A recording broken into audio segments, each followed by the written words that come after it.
في البداية ما تنساش تدعمنا بلايك للفيديو وباشتراكك في القناة، وعلشان يوصلك كل جديد بنقدمه ما تنساش تفعل زر الجرس. حسام عبد المجيد يفاجئ الجهاز الفني قبل مباراة سموحة. قدم حسام عبد المجيد مدافع الفريق اعتذاره إلى الجهاز الفني للفريق عقب مباراة القمة أمام الأهلي، ويأتي هذا الاعتذار الذي تقدم به حسام عبد المجيد بسبب إهداره لركلة جزاء خلال اللقاء.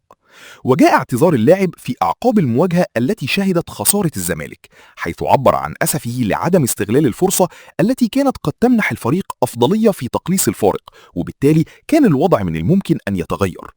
وأكد حسام عبد المجيد احترامه لقرارات الجهاز الفني وتحمله المسؤولية الكاملة عن إهدار ركلة الجزاء.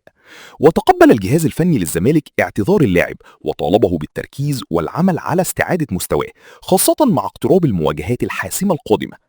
وكان معتمد جمال قد أعلن عن استمرار حسام عبد المجيد في تنفيذ ركلات الجزاء داخل الفريق رغم إهداره ركلة الجزاء أمام الأهلي.